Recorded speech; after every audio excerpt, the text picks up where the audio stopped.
奶奶是人类历史上最后一位预言者，拥有预知未来的能力。可就在她预感到自己大限将至的那天，却对我说了一段极其奇怪的话。三河啊，等我死后，你就会继承我预知未来的能力。但是你要记住，这件事绝不能告诉任何人，尤其是你妈，否则全村人都会死。前世的我不懂奶奶说这话的深意，以为只是她和我妈婆媳不和说的气话。但后来，在我妈的再三保证下，我偷偷将自己能预知未来的事告诉了她。可谁知，我妈在听到我拥有这个能力后，瞬间暴露本性，反手就将我锁在了牢屋里。她说她一个人守不住这个秘密。我一个人守不住这个秘密，我打算让全村人来共同守护你。从那以后，我再也没走出过这间老屋。村里的村民时不时带着肉和糖果上门，就只为了问我一句：明天是吉是凶？而我妈则是靠着我这个能力大肆敛财，短短不到1个月的时间，就让我们家成了全村首富。甚至为了防止我这棵摇钱树逃走，我妈听信了一个恶毒女人的谗言，竟狠心打断我的双腿，用铁链像拴狗一样将我拴在屋里。而出这个主意的女人不是别人，正是我哥娶进门的媳妇。直到那一刻，我才终于明白，奶奶当初之所以会再三叮嘱我，绝不能把这个秘密告诉我妈，迟早就料到我只会被当作敛财的工具。但这一切悲剧的源头，其实都是我哥带回来的那个女人。因为我用预知未来的能力看到，在未来的某一天，我妈、我，甚至整个村子的村民，都会因为这个女人的到来，迎来一场灭顶之灾。我暗暗发誓，一定不会让任何人知道我的秘密。奶奶刚走，我妈就跟前世一样，迫不及待地问我：奶奶有没有跟你说什么？她有没有说谁是下一个预言者？我摇了摇头，奶奶没有说。或许下一个预言者会出现在未来进村的女人里面，毕竟我奶奶就是外来媳妇，村里的预言者也一直都是嫁进村的女人。我妈一脸失落。要是你是预言者就好了，就可以为家里多赚钱，以后给哥哥娶媳妇儿。听到这话，我强撑着笑脸说：妈，预言者向来都是外来媳妇，我一个男的怎么可能成为预言者呢？我妈信了我的话，并将这件事告诉村里其他人。村长第一个不信，他来到家里，仔细询问奶奶死前的一举一动，得知奶奶几天前见过我一次后，开始盘问我。而我则是坚持说，奶奶什么也没说，就只是叫我进去给她送水而已。村长却还是一脸不信。传闻预言者是不能出家门的，不然就会被全村的狗集体攻击。你敢出家门吗？我当然敢，我早就知道，这不过是他们前世想把我困在家里的借口。这一次说出来，也只是想诈我而已。我直挺挺地走出了家门，大方地招呼邻居的狗。他跟以往一样冲我摇尾巴。见此情形，村长摇了摇头，看样子他老人家应该没有指定三河为下一任预言者。不错，预言者是可以指定下一人，也就是将能力传给下一个人，但那人会在1周内死去，所以没有预言者会轻易说出这个秘密。这样看来，三河说的应该是真的，他奶奶真的没有把预知能力传给他。几天过后，我哥从外面回来，带回那个预言中的女人楚妹。与前世一样，我看到了楚妹的未来，她罪孽深重，会害死我哥、我妈，甚至全村人。前世我跟我妈说了我看到的未来，所有人都说我在利用预言者的身份撒谎。肯定是你害怕楚妹会成为下一任预言者，因为预言者只会从外地嫁入的媳妇中产生。如果本村男子因为某些原因拥有预知未来的能力，那么一旦他的兄弟娶了外地新娘，这种能力就会转移到新娘身上。你害怕你哥哥娶了楚妹，担心自己的预知能力会转移到他那里，所以你才一直说他的坏话。前世的我无论怎么解释，都没有人听我的话，甚至楚妹在当时还出现了很多预言者的特征，比如说全村的狗都会凶她，村里的公鸡不敢打鸣了，就连村霸大鹅看到她都望风而逃。村里人说，这些动物们都在畏惧她的力量，她未来一定会成为村里最厉害的预言者。但只有我知道，那些动物都厌恶她，恨不得杀了她，但又对她无可奈何。楚妹刚进村的时候说她只是一个游客，想体验下田园风光和风土人情。她跟前世一样，一进村就打听预言者的事情。前世的楚妹在得知我是村里的预言者后，毫不犹豫提出要嫁给我哥，并且传言说，等她和我哥在一起后，我的预知能力就会转移到他身上。在那之后，他使用一些诡计改变了我的预言，让所有人都相信我没有了预知能力。很多事情我明明看到了结局，但他总有办法改变。最终我无可奈何地承认自己的预知能力在渐渐消失。大家都相信楚梅是下一任预言者，而且能力在我之上。这一世，他在得知我奶奶是上一任预言者已经离世的时候，迫切地提出要成为我哥的妻子，还是跟前世一样，他不要彩礼，不要3媒6聘，直接住进了我家。先是怀孕了，再办酒席，这对于我哥和我妈来说，简直是天上掉馅饼的好事。他们开心得不得了。那时的我千方百计阻止他进门，因为我知道他心怀鬼胎。可是连我家人都不信我的话，更何况是村里人。所以他顺利进入我家，并成为了预言者。这一世，我不但没有说阻止他的话，还非常欢迎他的到来，因为我已经预知到，只要我不忤逆他，他不会伤害我。至于我妈和我哥，我就只能希望他们好运了。楚梅还是跟前世一样狠作，天天缠着我哥，可肚子里一直没有动静。时间长了，我哥倒是没什么，我妈就有意见了。我妈开始天天指桑骂槐，说楚梅是不会下蛋的母鸡。第2天开始，楚梅天天都要杀一只母鸡炖汤，然后给我妈看那鸡肚子里满满的蛋子。不是母鸡不下蛋，是你没福气，没耐心。直到家里所有的母鸡都被吃光了，我妈再也不敢说不会下蛋的母鸡了。楚梅说吃杀不杀。既然想让我生孩子，就应该吃怀孕的动物，这样我很快就能怀孕了。我惊恐万分，这一世的她比前世还要凶残。前世她是在怀孕后才提出吃怀孕的动物，这一世被我妈刺激到了，她居然将全村的母鸡都吃了，还要吃其他怀孕的动物。她吃鱼必须吃满满都是卵的鱼，尤其喜欢吃里面的鱼卵。我真担心她怀一肚子的孩子。可惜这一世我已经看到她的未来，她只会生一个孩子，还会死在那个孩子手上。她平时喜欢吃田螺，但她只吃母螺，公螺分给村里其他人吃。对于她这些做法，大家都习以为常，因为都认为她就是预言者，做出一些反常的举动也很正常。至此，村里人也都知道她的规矩，无论来问什么吉凶，都是要带生猛鲜活的动物，尤其是怀孕的。所以家里开始源源不断的有了怀孕的兔子，正在生蛋的鸡鸭鹅。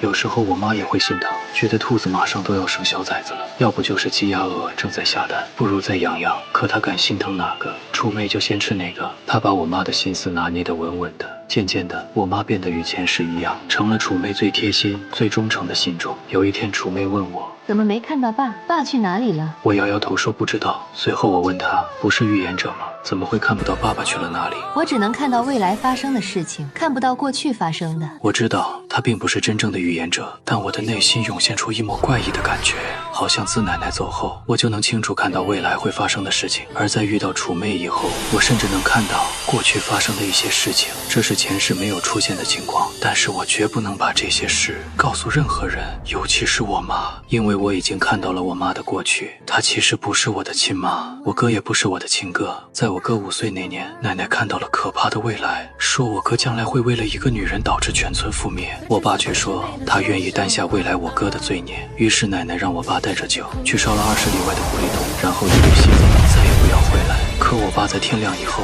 突然很想念我妈和我哥，又跑回来了。不得已，奶奶只能想另外一种化解的办法，那就是去山下带一个福大命大的男孩回来坐镇。于是我爸听奶奶的指引，去了山外面，将我抱了回来。我妈曾说，既然他福大命大，为什么要当儿子养呢？干脆把他当成儿媳养，将来说不定还能继承预知未来的能力。可奶奶却说，强行把他带走，就已经承受了很大的因果。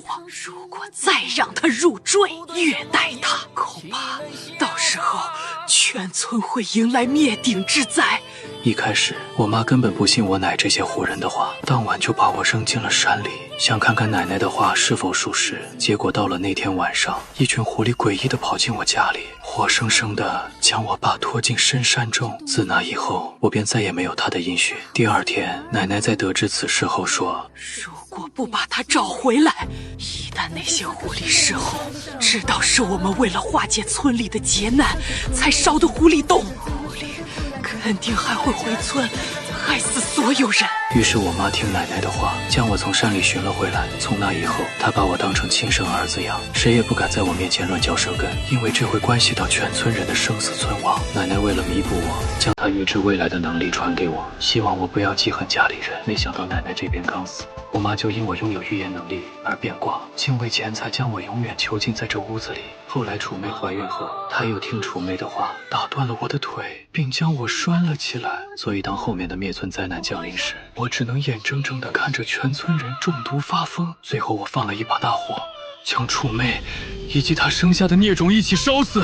想到前世的断腿以及烈火重生之痛，我不禁打了个寒战。楚妹捏住我的下巴，轻描淡写地问：“你真的不知道你爸去哪里了吗？”就在这时，我看到了楚妹的过去和未来。她是一只狐妖，这一世是来报仇的。10几年前，她害死我爸，却仍不足以填平心中的愤恨，只因她的父母也都葬身在我父亲所放的那场大火之中。这时的我既想要自保，也想要楚妹付出应有的代价。于是我告诉她，在我很小的时候，我爸就死了。如果你想知道我爸是怎么死的，你可以先怀孕。只要你怀孕了，村里一定会举行一场盛大的婚宴，在洞房花烛夜，我哥一定会把所有的秘密告诉你。在村里，只有摆了结婚宴的女人才有资格知道村里的秘密。楚妹听了我的话后，若有所思。几个月以后，楚妹说她怀孕了，肚子微微凸起。我妈和我哥喜出望外，开始找人核算吉日。很快，他们就拟定了与前世一模一样的日子。这一世，我没有被困在屋里，每天走几十里山路读书，再走几十里路回来。周末就在家里放牛。有一天，我突然发现家里的母牛怀孕了。我偷偷在她耳边对她说：“带你的孩子走，不然它会吃了你们。”牛是很有灵性的动物，我相信它能听懂我的话。它知道我说的是谁。前世楚妹就是为了婚宴，硬生生杀了2头怀孕的母牛和数头怀孕的母猪、母羊，导致村里所有灵性动物都疯了。楚妹孩子的100日宴上，怀孕动物提前集体发疯，牛羊践踏，怒火攻击，最终村里人有的中毒，有的发疯，而我却幸免于难，因为我连出门的机会都没有。而楚妹在得知我不是村里人后，并没有害我，她只害了我妈和我哥。可是由于她之前进的谗言，导致我失去了行走能力。为此，我一直对她怀恨在心。眼前的母牛突然发出长叹声，朝我双膝跪地，眼中泪水连连。我居然看懂了她的意思，她要我照顾她的孩子。我看到了她的未来，她本身时日不多，只要楚妹吃下她，那么她的孩子就会投胎到楚妹的腹中，所以她愿意牺牲自己，为孩子搏一线生机。她求我告诉楚妹，她怀孕了，希望楚妹的婚礼能提前，这样就能赶在1尸2命之前，让楚妹吃下她的孩子。那天我心事重重的回到家里，因为我看过母牛的未来了，根本没有办法可以救她，唯一的办法就是让楚妹吃了小牛犊，那还有一线生机。我偷偷告诉楚妹，家里的母牛怀孕了，可是牛那么大，我妈肯定不舍得再来吃。第2天，楚妹果然开始跟我妈闹了起来，说要吃家里的母牛。我妈说那么大一头母牛，杀了吃，可惜了。楚妹捂着肚子说：“我肚子里的儿子就想吃牛犊子，难道妈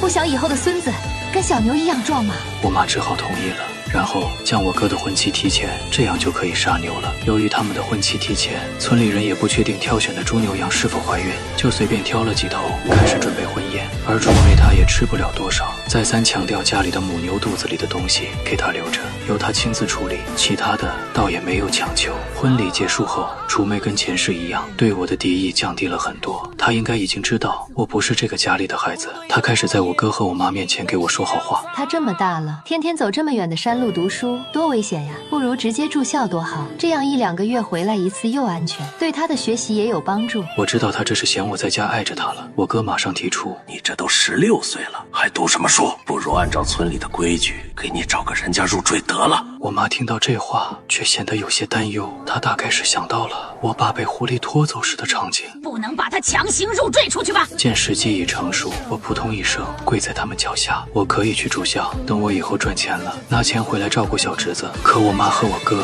舍不得给我钱去读书。我跟他们说，村里的孩子有补助，不需要钱的。这下我妈终于同意了。离开家前，我就看到了我妈的未来。来他会跟我哥一样被楚妹彻底奴役，因为他和我哥一样心智不坚，而楚妹也会因为肚子里的孩子再也不能祸害人了。在得到他们的允许后，我连夜离开了村子，走到村外20里地左右的湖山时，没忍住，我又往洞里放了一把火。预言者最大的天敌就是狐狸，所以每次路过湖山时，我们都会让信众往狐狸洞点把火。尽管山里在很多年前就已经没有了狐狸，可在下一秒，我居然在那满天的火光中听到了狐狸的哀嚎，看到了楚妹咬牙切齿、满目悲戚的样子。我惊慌地继续跑，直到我跑到公路边上，看着公路两边的房子和稀疏的行人，才松了一口气。这时，路边的一块大石头吸引了我的注意力，不知道为什么，每次路过它时，我都会有一种很亲切的感觉跟它很熟。我抬头看了眼天空，今天还早，一个人都没有。正好跑了一晚上的夜路，我又困又饿，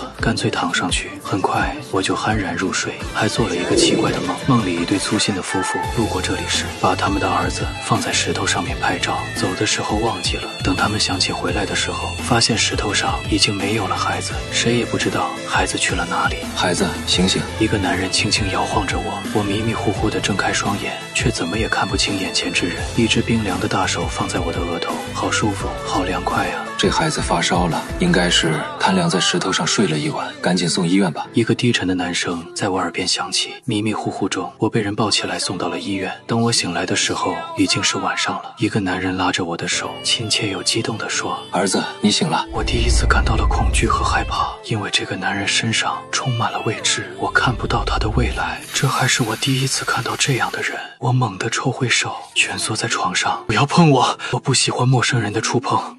他无奈地说：“我是他丢失的儿子，叫于文恒。”这一瞬间，我的头突然一阵剧痛，仿佛要裂开。于文恒这个名字就好像刻画在我脑海里一般，而我在村里那个名字三鹤又是谁的名字？旁边的医生拿出一张纸，说检测报告出来了，我就是丢失的于文恒，是这个男人失散多年的儿子。不经意的抬头，我看到了医生的未来，他医术精湛，品德俱佳，以后会成为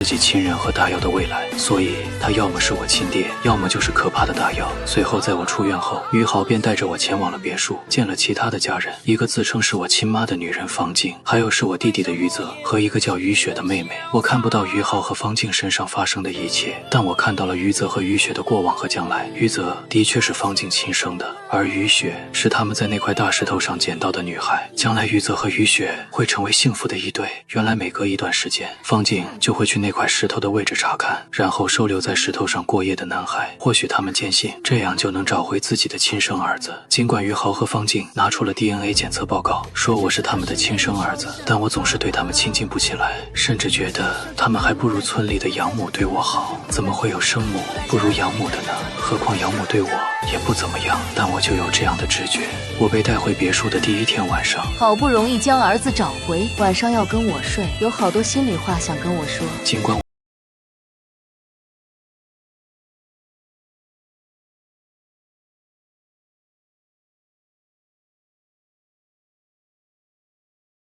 说的话，我有一种奇怪的感觉，有没有可能只要是我妈，不管是不是亲生，都不能让她知道我拥有预知未来的能力？奶奶死了，新的预言者是我哥的媳妇儿，而且还怀孕了。该死的老太婆，我帮她摆平了那些破事，说好将能力传给你，居然耍我，看我不去灭了她全村。这话听得我一脸懵，虽然我看不到方静的过往和将来，但我还是能大概猜出她应该是跟奶奶做了某种交易，把我故意留在那块石头上，让人带到了村里。难怪我对他们亲切不起来，他们是故意抛弃我的，明明他们就知道我在村里，可是从来就没有来找过我，就为了我能得到那所谓预知未来的能力。随后方静径直离开了我的房间，去找了于豪。房间的隔音效果很好，我听不清楚他们说了什么。我猜他们在商量如何应对我，或许明天就该送我走了，要送我去城里的学校住宿。看来他还是念及那一点血脉。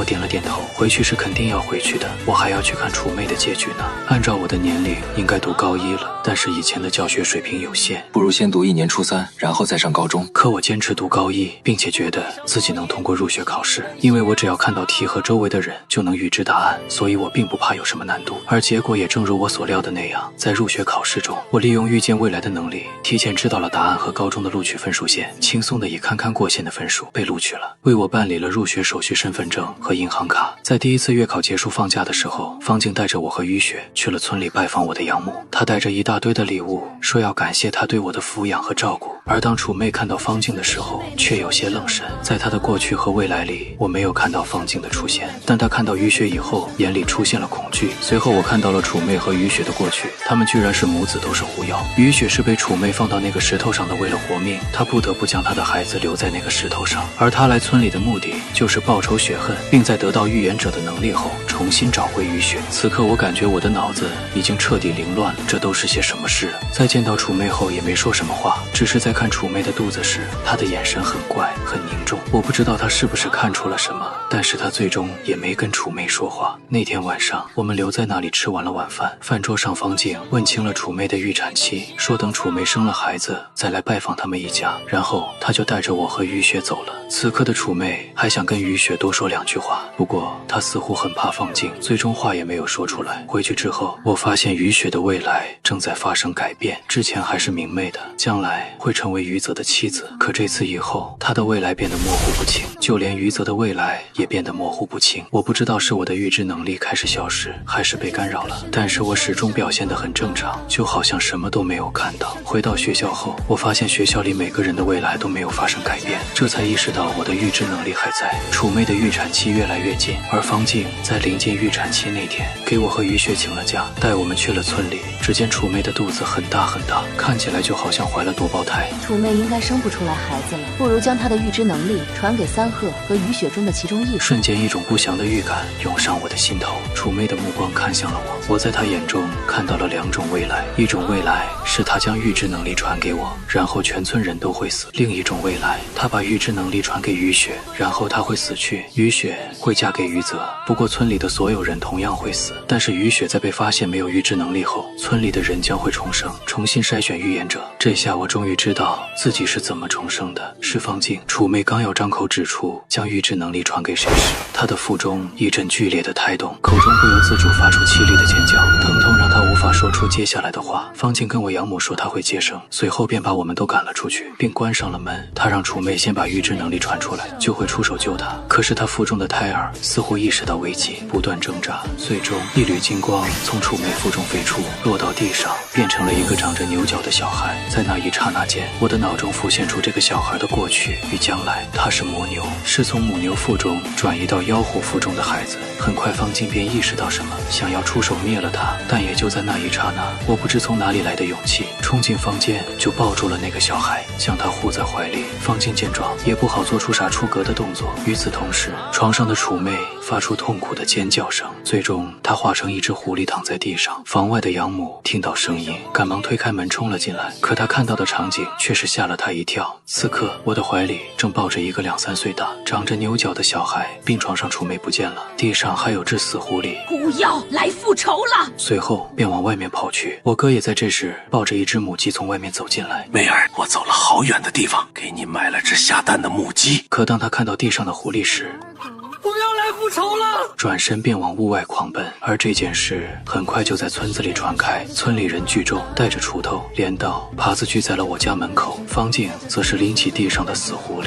走到院门口，淡定地对村里人说：这只狐妖之前变成了预言者，骗了你们所有人，现在已经被我打死了。村里人见状都松了一口气，但他们并没有感激方静，而是警惕地询问方静的身份。在得知方静是我的生母后，他们一致让方静离开，说村里不欢迎她。方静也没有多说什么，看了我一眼就带着雨雪走了。她并没有叫我一同离开，因为我从她看我的眼神里看到了畏惧，她似乎在畏惧楚妹生下的孩子。我低头看了看她，小孩躲在我的后面，死死拉住我的衣角，好像她也很害怕方静。在那之后，我也没再跟他们一家联系了。而我的养母和哥哥也因为那晚的事都疯了，整天疯疯癫癫的在村子里转悠，说着狐妖来复仇之类的话。见他们这样，我也没再搭理过他们。看着楚妹的孩子，心想得给他取个名字。思索半天后，我决定给他取名牛牛。正好你是牛妖转世。随后的日子里，我带牛牛离开了村里，因为我看到了村里的未来。以后这里再也没有预言者出现，也不会有妖魔出现，只会变成一个普通的村子。我走到了公路边，发现那颗巨石不见了，于豪和方静一家也从这里搬走了。不过好在我知道自己的名字叫于文恒，